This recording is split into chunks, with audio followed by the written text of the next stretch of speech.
Hello, I will be doing the language myth debunking for myth number 1, which is titled The Meanings of Words Should Not Be Allowed to Vary or Change.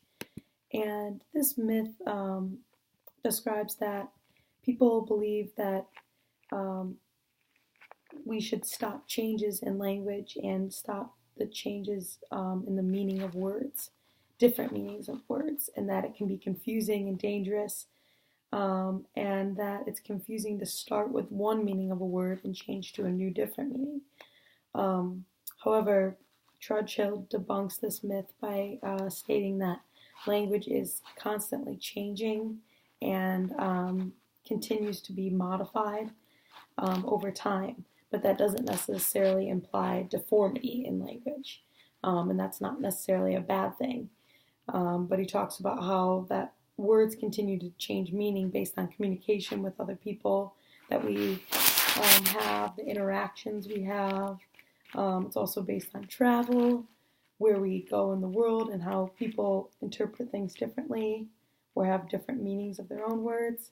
And meanings of words can also be influenced by outside language as well.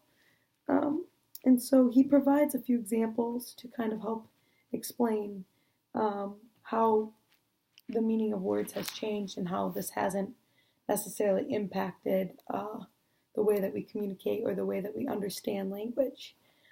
So he starts by explaining that the word me, the K in the word me, used to be pronounced, whereas today, obviously the K in the word me is silent, but people aren't taken aback by that. It's just kind of something you adapt to.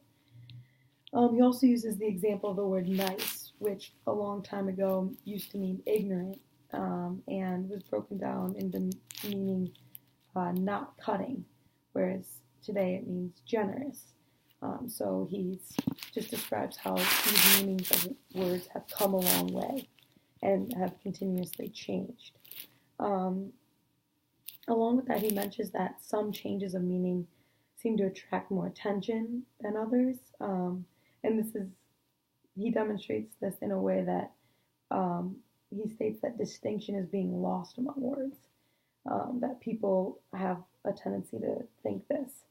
And he uses the example, I think Smai used this example as well, but he uses the examples of the words disinterested, which means neutral, versus the word uninterested, which means feeling no curiosity for, or bored of. So these words are often used interchangeably in our culture and language.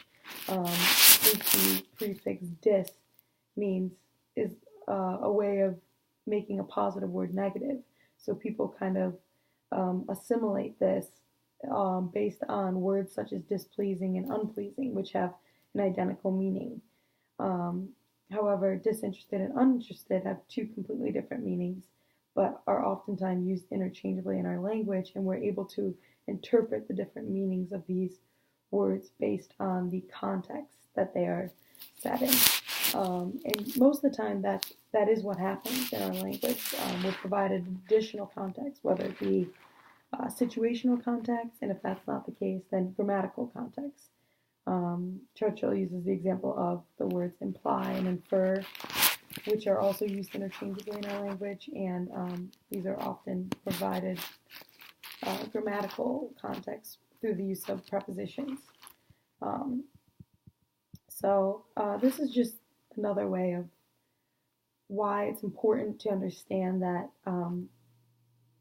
meanings of words and meanings in language are continuously changing. It's not something that we have control over. Language change can't really be stopped or halted, but it doesn't mean that the misuse of words changes the way we interact or speak to one another. So it's just a matter of adapting and changing and using that additional context to really understand language and interpret different meanings of what people are trying to get across. So, yeah, thank you.